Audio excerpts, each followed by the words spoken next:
June 13, 2024, the day a Venezuelan submarine changed everything. Let me tell you about the moment I realized we were standing on the edge of something far bigger than anyone in Washington was admitting. It was a Thursday, late afternoon, when the first reports trickled in, fragmented, contradictory, the kind of half-baked intelligence that usually gets buried in the noise. A Venezuelan diesel-electric submarine, the Caribe, had allegedly strayed into waters near Trinidad and Tobago, while outside its usual patrol zone. The official story? A navigational error. A mechanical failure. A minor incident, quickly resolved. But here's the I've studied submarine operations for over 30 years, and I've seen enough false flags, misdirections, and geopolitical chess moves to know when something doesn't add up. This wasn't just a stray sub. This was the first domino. I've spent my career tracking how small, seemingly isolated events can spiral into crises that reshape entire regions. And this? This had all the hallmarks of one of those moments. The kind that historians look back on and say, that's when the world shifted. The problem is, by the time they realize it, it's already too late. The official what they want you to believe. According to the initial reports, parroted by the usual suspects in the Western press, the Caribe had suffered a catastrophic failure in its inertial navigation system while on a routine patrol. The Venezuelan Navy, we were told, had immediately notified regional partners, and the submarine was quickly escorted back to port by a Trinidadian Coast Guard vessel. The U.S. Southern Command issued a statement calling it a non-event, emphasizing that there was no indication of hostile intent. The State Department followed up with a carefully worded, "We are monitoring the situation, but at this time, we do not assess any threat to U.S. interests or regional stability." The media ran with it. Reuters called it a minor technical mishap. The New York Times buried the story on page A12 under the headline "Venezuela submarine briefly enters disputed waters before returning to port." CNN's coverage was even more, a 30-second segment featuring a retired admiral who shrugged it off as standard operating procedure for a navy with aging equipment. But there's a problem with this narrative. First, the Caribe isn't some rusting relic.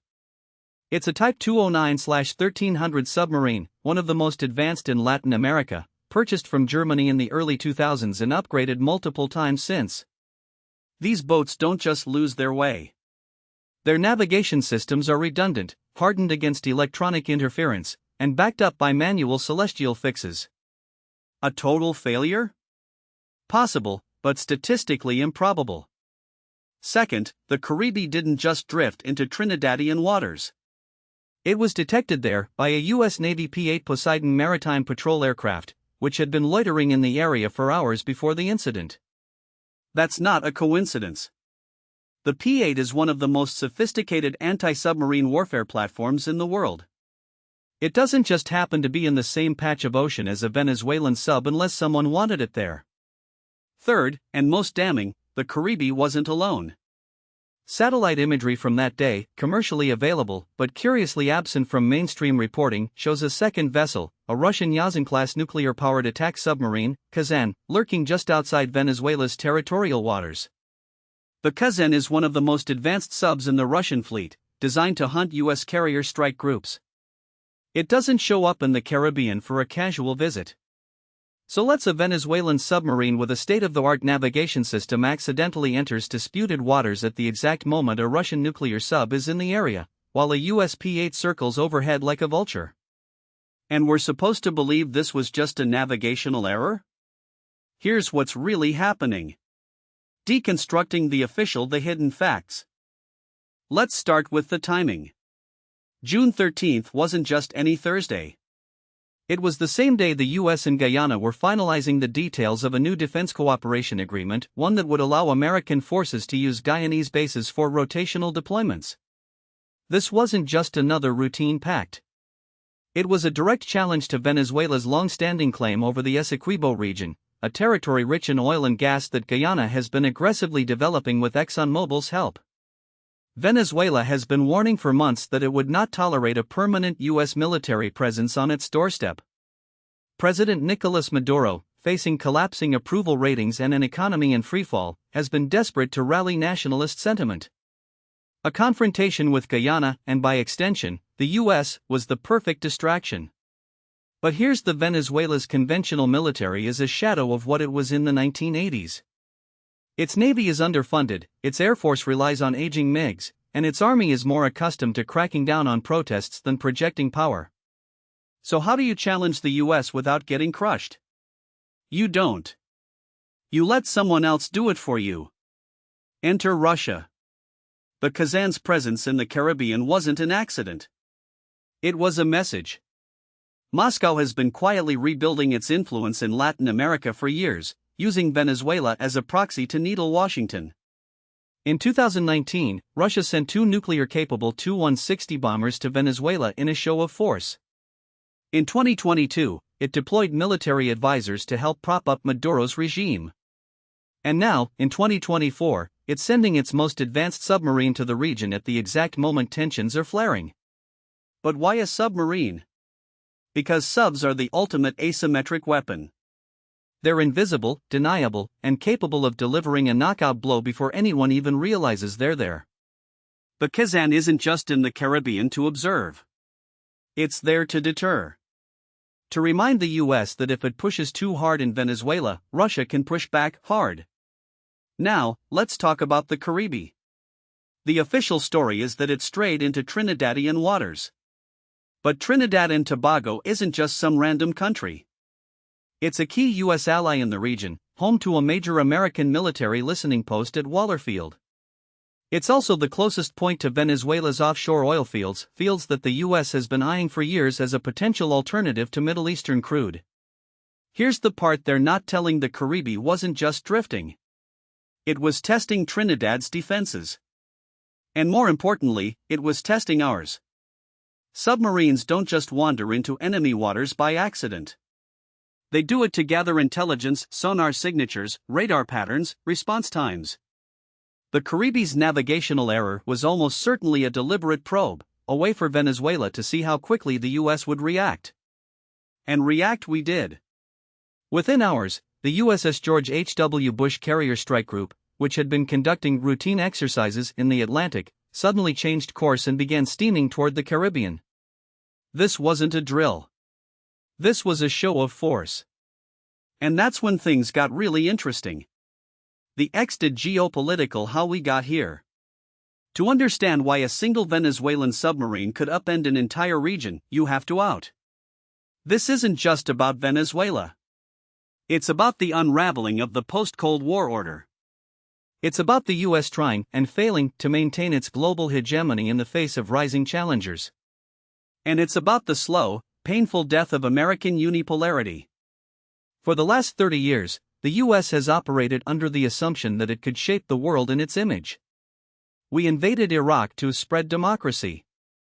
We bombed Libya to protect civilians. We backed coups in Ukraine and Venezuela to promote stability. And every single time, we've failed. Spectacularly. Why? Because the world isn't a blank slate waiting for American ideals to be imposed upon it. It's a complex, multipolar system where other powers, Russia, China, Iran, have their own interests, their own spheres of influence, and their own willingness to push back. Venezuela is a perfect example. The US has spent the last 2 decades trying to overthrow Maduro, imposing sanctions, funding opposition groups, even tacitly supporting a failed coup in 2019. And what's the result? Maduro is still in power. Venezuela's economy is in shambles, but its government is more aligned with Russia and China than ever. And now, with the Kazan lurking off its coast, it has a nuclear-armed patron willing to escalate on its behalf. This is the new reality of great power competition. The US can't just snap its fingers and expect the world to fall in line. Russia and China aren't going to sit idly by while Washington carves out new military bases in their backyard. And they're not going to play by the rules of a game that was rigged in America's favor from the start.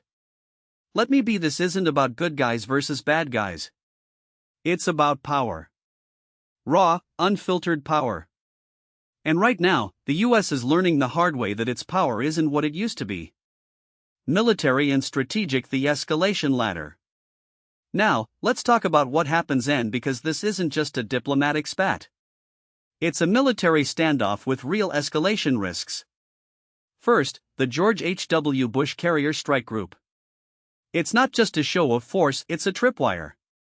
If the Kazan or the Karibi makes a single wrong move, that carrier becomes a target.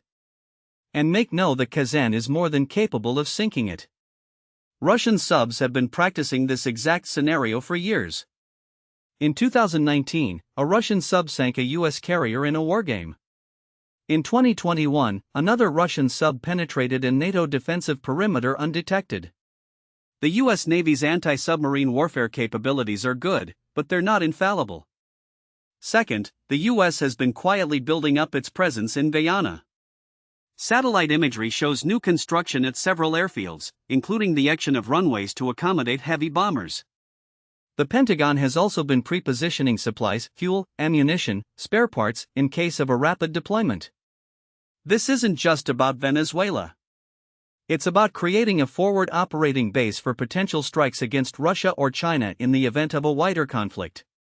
Third, there's the nuclear angle.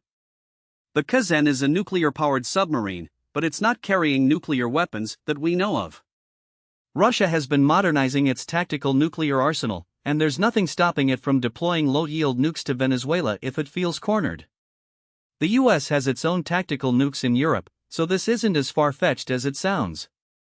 Now, let's talk about the hawks in Washington who think this is all just a game. They'll tell you that the US can easily handle Venezuela, that Russia is a paper tiger, that a quick surgical strike could take out Maduro's regime and restore democracy. They said the same thing about Iraq, about Libya, about Afghanistan. And look how those turned out. War isn't a video game. It's messy, unpredictable, and far more costly than anyone in Washington is willing to admit. A conflict with Venezuela wouldn't just be a regional skirmish. It would be a proxy war with Russia, with China potentially joining in. And once the shooting starts, there's no guarantee it stays contained. The domestic political why this is happening now. Here's where it gets even more complicated. Because this isn't just about geopolitics. It's about politics, the kind that happens inside the Beltway. Let's rewind to November 2024. The U.S. presidential election is just months away, and the Biden administration is in trouble. Inflation is still high, the border crisis is a disaster, and the war in Ukraine is dragging on with no end in sight. The American people are exhausted. They want results. And foreign policy? It's a liability. But there's one issue that always plays well with national security. Nothing unites a country like an external threat. And right now, Venezuela is the perfect villain. Maduro is a dictator.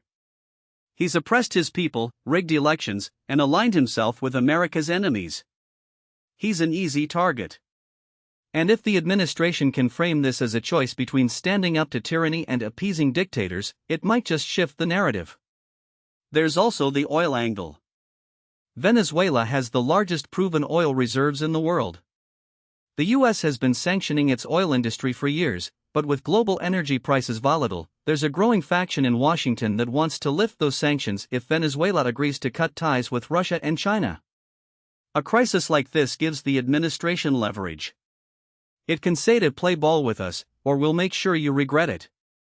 And then there's the Florida factor. Florida is a swing state, and its Latino population, especially Venezuelan and Cuban exiles, is a key voting bloc. They hate Maduro. They want him gone.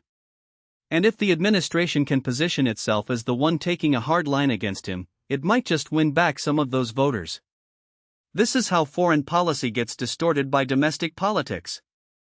The White House isn't just thinking about what's best for the country. It's thinking about what's best for its chances in November. Scenario: what comes next? So where do we go from here? Let's lay out the possibilities. Scenario 1, the best case. The US and Russia de-escalate. The Kazan leaves the Caribbean. The Karibi stays in port. The US and Guyana scale back their defense agreement, and Venezuela gets a face-saving way to back down. This is the diplomatic off-ramp scenario. It's possible, but unlikely. Neither side has an incentive to blink first. Scenario 2, the most likely. A prolonged standoff. The Kazan stays in the region, but avoids direct confrontation. The US keeps its carrier strike group nearby, but doesn't engage. Venezuela ramps up its rhetoric, but stops short of actual military action. This is the new normal, a Cold War in the Caribbean, with both sides probing, testing, and waiting for the other to make a mistake. Scenario 3, the worst case. Escalation. A Venezuelan patrol boat fires on a Guyanese vessel. The US responds with airstrikes. Russia sends more subs. China gets involved. Before you know it, you've got a full-blown regional conflict, with the risk of it spreading to other theaters. This is the scenario that keeps me up at night. None of these outcomes are good. But the most dangerous thing we can do right now is assume that the best-case scenario is the most likely. History shows that when great powers start playing chicken, someone usually blinks after a lot of unnecessary damage has been done. Grand strategy: the death of American hegemony. Let's take a step back and ask the bigger why is this happening? The short answer is that the US is trying to maintain a global order that no longer exists. For decades, we've operated under the assumption that we could shape the world in our image, that if we just applied enough pressure, enough sanctions, enough military force, other countries would fall in line. But that world is gone. Russia and China aren't going to accept a subordinate role in an American-led order. They're building their own spheres of influence, their own alliances, their own economic and military systems. And they're doing it in ways that directly challenge US dominance. Venezuela is just the latest example. The US has spent years trying to isolate it, but instead of collapsing, Venezuela has turned to Russia and China for support. And now, with a Russian nuclear sub off its coast, it's more defiant than ever.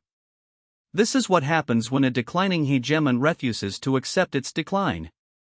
The British Empire made the same mistake in the 1950s, clinging to its colonies long after it was clear they were unsustainable.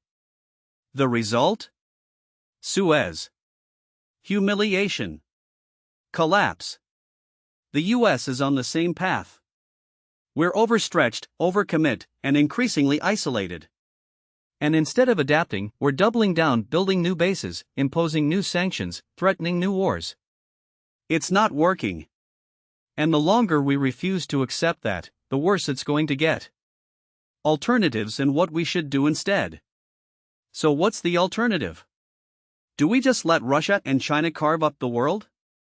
Do we abandon our allies and retreat into isolationism? No. But we need to be smarter. We need to recognize that the era of American unipolarity is over, and that the only way to maintain our influence is through great power management, not endless confrontation. Here's what that looks. 1. Diplomacy, not brinkmanship. The US should be engaging with Venezuela, not threatening it. Offer sanctions relief in exchange for concessions. Use back channels to de-escalate. The goal isn't to defeat Maduro, it's to prevent a wider conflict. 2. Deterrence, not provocation. The Kazan's presence in the Caribbean is a provocation, but it's also a sign of weakness. Russia is trying to project strength because it knows it can't compete with the US militarily. We should respond with measured deterrence, not by sending a carrier strike group, but by making it clear that any aggression will be met with overwhelming force. 3. Economic statecraft, not sanctions. Sanctions haven't worked in Venezuela. They've only pushed Maduro closer to Russia and China. Instead of cutting Venezuela off, we should be offering it a way back into the global economy if it agrees to play by certain rules. 4. Economic statecraft, not sanctions. Sanctions haven't worked in Venezuela. They've only pushed Maduro closer to Russia and China. Instead of cutting Venezuela off, we should be offering it a way back into the global economy if it agrees to play by certain rules. That means conditional phased sanctions relief tied to verifiable reforms, not regime change. Look at how we handled Vietnam in the 1990s. We didn't like the government, but we recognized that economic integration would do more to change its behavior than isolation ever could. The same logic applies here.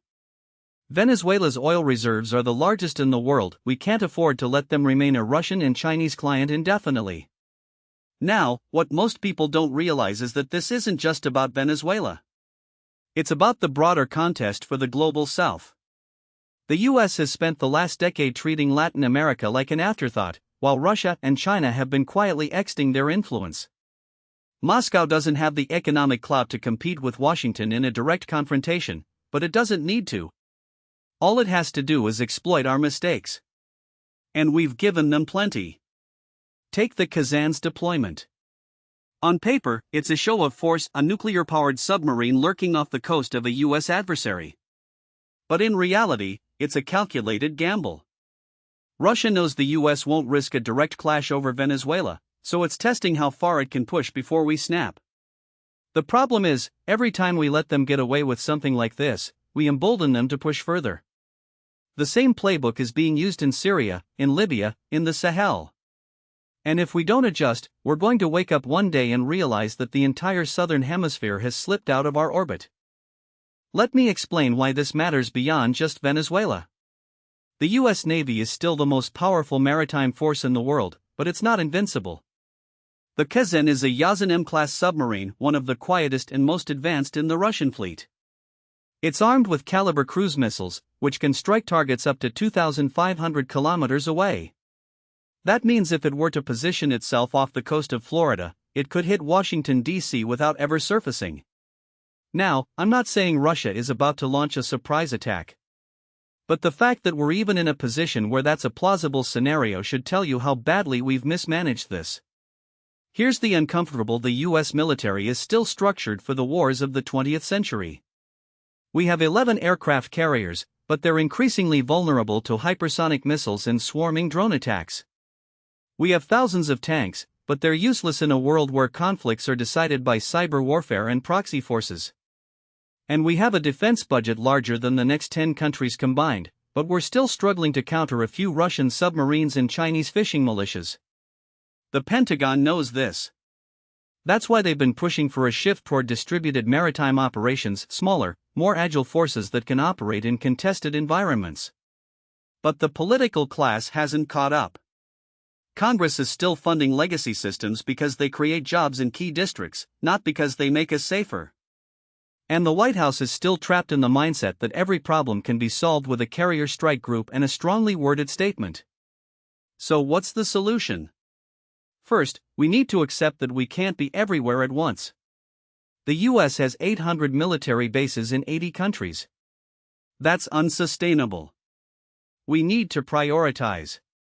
Europe can defend itself, it has a larger economy and population than Russia. The Middle East is less strategically vital than it was 20 years ago. And Latin America? We need to stop treating it like our backyard and start treating it like a region with its own agency. Second, we need to invest in the right capabilities. That means more submarines, more long-range strike platforms, and more cyber and electronic warfare tools. It means less money for F-35s that can't operate in contested airspace and more for unmanned systems that can. And it means a serious conversation about how we deter nuclear powers without triggering an arms race we can't win. Third, we need to stop outsourcing our foreign policy to think tanks and lobbyists. The people who got us into Iraq and Afghanistan are still advising policymakers today. They're the ones pushing for more sanctions, more bases, more confrontation. But their playbook is outdated. The world has changed, and we need to change with it.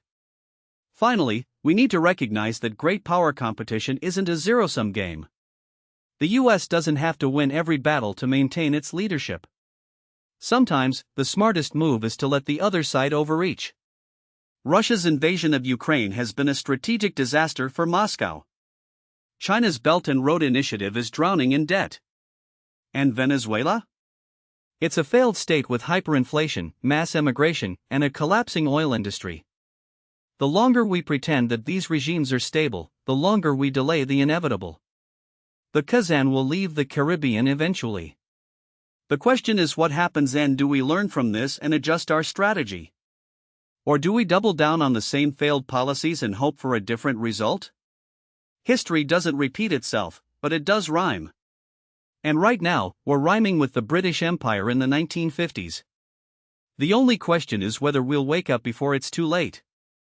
Now, what most people don't realize is that the real story here isn't just about submarines or oil or even great power competition, it's about the slow-motion collapse of a state that was once the richest in Latin America. Venezuela didn't become a failed petrostate overnight.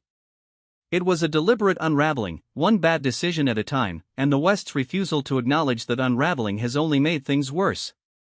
The Kazan incident wasn't just a military miscalculation, it was a symptom of a regime that has lost its grip on reality, and a U.S. foreign policy establishment that still hasn't figured out how to respond.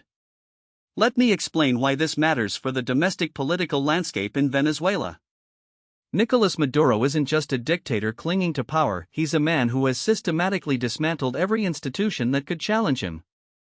The military, which once saw itself as the guardian of the Bolivarian Revolution, is now a fractured network of generals who enrich themselves through gold smuggling, drug trafficking, and food import rackets. The National Assembly, which the opposition briefly controlled in 2015, has been neutered by a parallel legislature stacked with loyalists. And the judiciary? It's a rubber stamp for whatever the regime wants, even if that means jailing opposition leaders on trumped-up charges or annulling elections when the results don't go Maduro's way. Here's the uncomfortable: Maduro's survival isn't about ideology anymore. It's about control. The Chavista elite, what's left of it, knows that if they lose power, they don't just lose their jobs, they lose their freedom, their wealth, and possibly their lives. That's why they've turned Venezuela into a kleptocracy on steroids. The numbers are staggering. Transparency International estimates that over $300 billion has been looted from Venezuela's state coffers since Chavez took power in 1999. That's more than the GDP of most Latin American countries. And where did that money go? Into Swiss bank accounts, Miami real estate, and the pockets of generals who now own private islands in the Caribbean. But here's where it gets interesting. The regime's paranoia has reached such a fever pitch that it's now turning on itself. In 2023, Maduro purged his own intelligence chief, General Hugo Carvajal, accusing him of being a CIA asset. Carvajal, who had been one of the regime's most trusted enforcers, fled to Spain and is now fighting extradition to the US, where he faces drug trafficking charges. Then there's the case of Alex Saab, the regime's financial fixer, who was arrested in Cape Verde in 2020 and extradited to the US on money laundering charges. Saab was the man who kept the regime afloat by skirting sanctions and brokering deals with Iran, Russia, and China. His arrest was a body blow to Maduro's inner circle, and his eventual conviction in a Miami courtroom last year sent a clear the US is still playing the long game. Now, you might be, if the regime is this fragile, why hasn't it collapsed already? The answer is twofold. First, repression works. Venezuela's security forces are some of the most brutal in the hemisphere.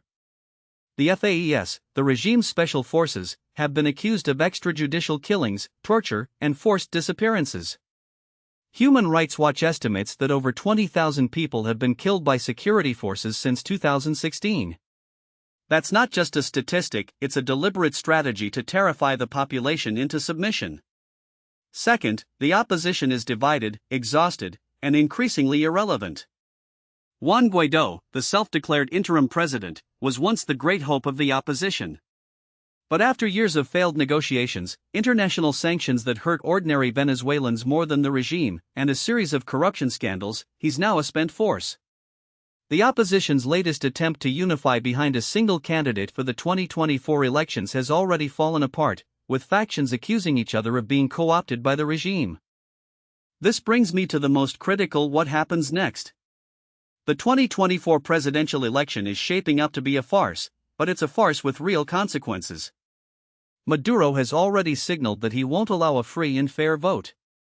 The Electoral Council is controlled by his allies, the opposition's most popular candidates are either in exile or in prison, and the regime has spent the last year cracking down on dissent. But here's the: even if Maduro steals the election, it won't solve his problems. The economy is still in freefall. Oil production, which once accounted for 95% of Venezuela's export revenue, has plummeted to its lowest level since the 1940s. The country is now producing less oil than war-torn Libya. Hyperinflation, which peaked at over 1,000,000% in 2018, has stabilized at a mere 200%, still catastrophic, but not quite as apocalyptic. The regime has managed to keep the lights on by printing money and relying on Chinese and Russian loans, but that's not a sustainable strategy. At some point, the bill comes due. So what are the possible scenarios? Let's start with the most continued stagnation. Maduro muddles through, the opposition remains divided, and the international community continues to half-heartedly sanction the regime while doing little to actually change the situation on the ground. This is the path of least resistance, but it's also the most dangerous. A Venezuela that remains a failed state is a Venezuela that continues to export instability. Over 7 million Venezuelans have already fled the country, creating a refugee crisis that has overwhelmed Colombia, Peru, and Ecuador. That number could easily double in the next 5 years if nothing changes. And let's not forget the criminal networks that have taken root in Venezuela. The Tren de Aragua, a gang that started in the country's prisons, is now one of the most powerful criminal organizations in South America. It's involved in everything from human trafficking to extortion, and it's extending its reach into Chile, Bolivia, and even the US. The second scenario is a negotiated transition. This is what the Biden administration has been pushing for, and it's not entirely unrealistic. The regime has shown a willingness to talk. It's engaged in multiple rounds of negotiations with the opposition, most recently in Mexico in 2023. The problem is that Maduro has no incentive to make real concessions. Every time the opposition gets close to a deal, the regime backs out. In 2021, they walked away from talks after the US extradited Saab. In 2023, they demanded the lifting of all sanctions as a precondition for even discussing electoral reforms. The US has offered to ease some sanctions in exchange for free and fair elections, but so far, Maduro has called their bluff. He knows that the US doesn't want another Cuba on its doorstep, and he's betting that Washington will eventually blink. The third scenario is collapse. This is the one that keeps US policymakers up at night, and for good reason. A sudden implosion of the regime could lead to a power vacuum, civil conflict, and even a military intervention by neighboring countries. We've seen this movie before in Libya, in Syria, in Afghanistan. The difference is that Venezuela has oil, and that makes everything more complicated. If the regime falls, who controls the oil fields? The military? The opposition? A breakaway faction? And what happens to the billions of dollars in debt that Venezuela owes to China and Russia? Beijing has already signaled that it won't forgive those loans, and Moscow has made it clear that it will do whatever it takes to protect its interests in the country. A collapse scenario could easily spiral into a proxy war, with the US and its allies backing one faction, and Russia and China backing another. The fourth scenario is the most unlikely but also the most a military coup. The Venezuelan military is not a monolith. There are factions that are loyal to Maduro, factions that are loyal to Diosdado Cabello, the regime's number 2, and factions that are just in it for the money. A coup is always possible, but it's also a wild card. The last time the military tried to remove a Venezuelan president was in 2002, when Chavez was briefly ousted in a US-backed coup. It failed spectacularly, and Chavez came back stronger than ever. Maduro has learned from that experience. He's purged the military of anyone who might pose a threat, and he's created a parallel security force, the Bolivarian National Militia, to counterbalance the regular armed forces. But if the economy continues to deteriorate, and if the military starts to believe that Maduro is more of a liability than an asset, all bets are off. So where does that leave us? The truth is that Venezuela is a problem with no easy solutions. The regime is too entrenched to be removed by sanctions or negotiations, but it's also too weak to govern effectively. The opposition is too divided to mount a serious challenge, but it's also too resilient to be completely crushed. And the international community is too distracted by other crises to devote the time and resources needed to fix Venezuela. But here's the we can't afford to ignore it. Venezuela isn't just a humanitarian disaster, it's a geopolitical time bomb. A failed state in the heart of the Western Hemisphere is a threat to regional stability, and a regime that's willing to host Russian submarines and Iranian drones is a threat to U.S. national security. The question isn't whether we should do something about Venezuela. The question is whether we're willing to do the hard work of actually fixing it. And that brings me back to the Kazan. The submarine's deployment wasn't just a provocation, it was a test. A test of U.S. resolve, of regional unity, and of the regime's own ability to project power. The fact that it happened at all tells us that Maduro is desperate. He's trying to show his allies in Moscow and Tehran that he's still relevant, and he's trying to show his enemies in Washington that he's not to be trifled with. But the reality is that the Kazan's deployment was a sign of weakness, not strength. It was a gamble, and it backfired. The U.S. responded with a show of force, the region rallied behind Colombia, and Maduro was left looking like a man who had overplayed his hand. The lesson here is that the old rules of engagement no longer apply. The U.S. can't keep treating Venezuela like a Cold War proxy battle. Sanctions alone won't work. Military threats won't work. And negotiations without real leverage won't work either. What's needed is a new approach, one that recognizes the limits of U.S. power, the agency of regional actors, and the fact that the only people who can truly fix Venezuela are the Venezuelans themselves. That means supporting the opposition, but not in the way we've done before. It means pushing for free and fair elections, but not pretending that Maduro will ever allow them. It means working with regional partners like Colombia and Brazil to contain the crisis, but not expecting them to do the heavy lifting. And it means recognizing that the only way out of this mess is through a negotiated transition, one that includes guarantees for the regime's elites, amnesty for those who haven't committed crimes against humanity, and a real plan for rebuilding the country. The alternative is a Venezuela that continues to spiral into chaos, a region that's overwhelmed by refugees and crime, and a global order that's further destabilized by great power competition in America's own backyard. That's not a future anyone should want. But it's the future we're heading toward if we don't change course. The Kazan was a wake-up call. The question is whether we'll answer it.